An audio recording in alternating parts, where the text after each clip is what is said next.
I'm Chris Mannix. He is the former junior middleweight champion, Sergio Mora. And Sergio, we have a good one in Puerto Rico. You get to go back to Puerto Rico for Liam Paro against Richardson Hitchins, 140-pound title on the line. And we're talking about two guys that have very different styles of boxing. Paro is a pressure fighter, as we saw against Subriel Matias. Hitchins, more of the classical disciplined boxer, uses size and range. How do you see this fight playing out?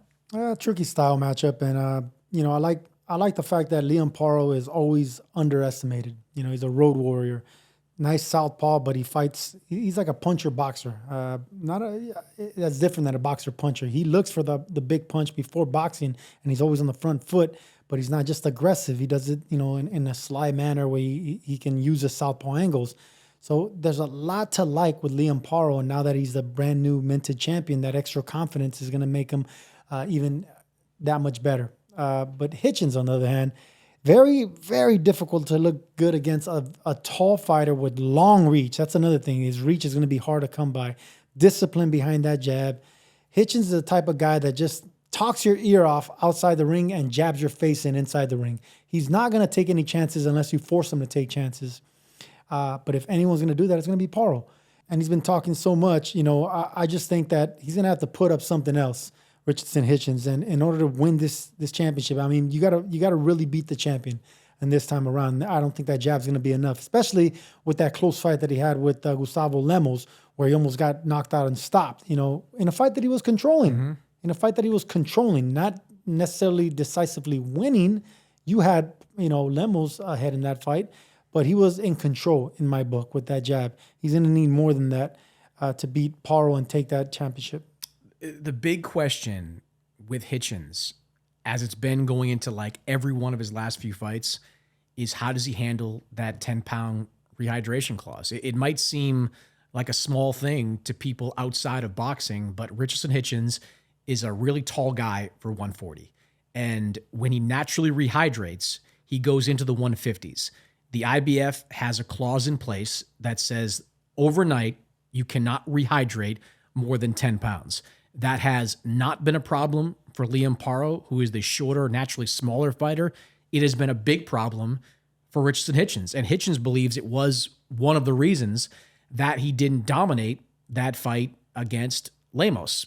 Maybe he's just saying that now, but he does have problems making that weight. Now, Hitchins has told me, he's told others, that he's brought in new people. He's got a team of nutritionists around him now. He is going to find a way to make that 10-pound rehydration in a healthier way than he has in the past. If he has, look, I think he's sharp enough to make this fight look one-sided. Like I think his jab is that good. But how many more people are you going to add to your corner? He had a strength and conditioning coach. He had his trainer. He had his longtime people.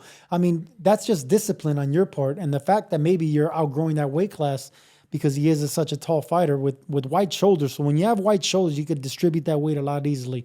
I just think he's outgrown 140. But aside from that, it's discipline, man. If he's the one that blew off that weight, the thing about fighting for the IBF title is that you can't just be like any other fighter fighting for any other championship. You need to watch that weight. So if you know that you naturally gain 5 pounds if you have a meal and you have 2 glasses of water, you got to cut that back just until you weigh in the next morning. Then you can overload and fill up on everything you want.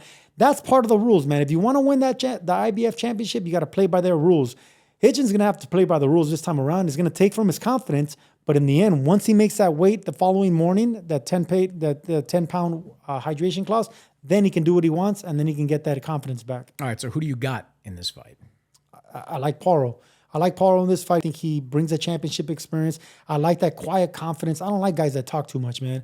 I don't like guys that do too much talking outside the ring. So I like what Paro does inside, outside, and the fact that he has the experience, but it's going to be tricky for him. Oh, this is a fight that is so hard to predict. I do think Paro has been kind of criminally underrated over the years. He has been looked at as a B-side opponent, despite the fact that he has mowed down a lot of the guys that he's fought. You know, he was the B-side opponent that was supposed to be brought in to fight Regis Prograis a year and a half ago. Nobody thought he was going to go down to Puerto Rico and fight Subriel Matias. B-side against Montana Love. B-side against Montana Love. Criminally underrated. And what are you about to do, Chris Mannix? I just think the skill set of Hitchins is going to be a problem. If Hitchins is on his game, and I got to believe coming into his first world championship fight, you're going to get the very best of Richardson Hitchins. I think he's going to make weight better. I think he's going to be in the best of shape. If he's on his game, he can be sharp, man. Like I just think he's going to, I think Hitchins is going to jab and move his way to a win. So I'm taking Hitchins by decision, but I have no confidence whatsoever in that pick. And I feel bad because Liam Paro That's the beauty of this style clash. It is.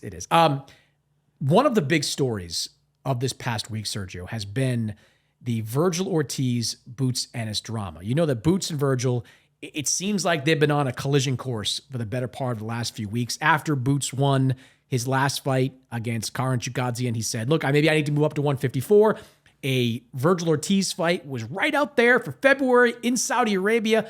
A lot of money on the table for Boots Ennis, and he's not going to take it. He's not going to fight Virgil Ortiz at 154. What have you made of all this? Yeah, it's a bad look for Boots Ennis, and I think everyone's criticizing him for it because Karen Chukadzian hit him more than people expected, and actually was outboxing him in some points as well. So he was getting outboxed and outpunched by a complete unknown that you already faced one time. So you think that the second time around, you already know what to expect. That wasn't the case. So I think Boots Ennis is either struggling with 147 or regressing, or he's not the pound for pound goods like a lot of championship fighters. You know, Tim Bradley, who I respect, he criticizes Boots a lot, and he says that he's not that guy. I'm not quite ready to give up on Boots Ennis like that, but I have to start questioning him just like everyone else. And I think the fact that he's not taking this fight, it's a terrible look for the champion, because if you struggled making weight, he told you he wanted the best at 154, and he's going to 154, getting a boatload of money to fight on a big card. What's the problem here? The problem is that you are not confident in your abilities fighting a young, strong, hungry puncher in Virgil, who's calling out everybody. Terrible look for Boots, and it's a terrible look for the Philadelphia reputation, man, because, those guys fight anywhere, anytime. Apparently, they don't fight in Riyadh against these Mexicans. I just don't get it, because I don't know what the other option is for Boots right now. If you had told me, like, all right, we've got a locked-in unification fight against Mario Barrios for January or February of 2025, like, all right, I still think the Virgil fight is better. I would guarantee it's more lucrative. But, all right, you want to be a unified champion, more power to you. Fighters want to do what they want to do. But we know that that option is not out there right now. Right now, we know that Amanta Stanionis, who has a belt at 147, is going to fight Shakram Giasov. They have made a deal to fight each other. It sure sounds like if Barrios is going to fight anyone in the Matchroom stable, it's going to be Conor Benn. Mm-hmm. There have been discussions for that particular fight. Brian Norman, we know how those negotiations went. And Brian Norman, now coming off an injury, he is more likely than not, seems like, to fight Derek Cuevas in the first quarter of 2025. Where does that leave Boots Ennis? Like, where does he go from there? I don't understand why you don't move up in weight. Even if it's just for one fight, you can keep your title at 147. Move up in weight, take one fight, go up against the guy who's not a natural 54. He's only been at 54 for like a year. I'm going to need this explained to me properly by Team Boots, because you can't say it's the money, because we both know the money's huge over there. You can't say it's the opportunity, because that's a big fight, big event.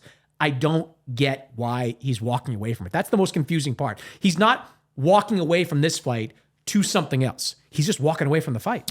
It has to be the fact that he got hit too many times. He probably got rocked more than he wanted to against Chukadzian. And if you can bet that if Virgil hits him like that, it's going to be bad. Virgil can hurt anything and anyone at 147 or 154, and his knockout ratio proves that. So I just think it has to be the fact that they have to check themselves and be like, hey man, if Chukadzian is rocking me around and having moments like this, I'm not ready for a young killer like Virgil. So let me have one more fight and one more payday, gain my confidence back, get back on the knockout streak, and then maybe that fight will be around the block there again. But like you said, with so many unifications, so many fights and fighters already booked for the next half year, who is out there, man? It's just a terrible look. He's had two basically stay busy types of fights in 2024. David Avanesian was a stay busy type of fight. That was a coming out party, actually. It was, but Karen Chugadzian That was a stay busy. it was a tougher fight than expected, but he wiped him out the first time around. And, because he wasn't as prepared as he should have been, he made it a tougher fight. I don't know it's hard to see the natural fight for Boots Ennis. Maybe Matchroom has something up their sleeve that's going to make him a lot of money and give him the type of exposure and opportunity he's looking for. But right now, I don't really see it.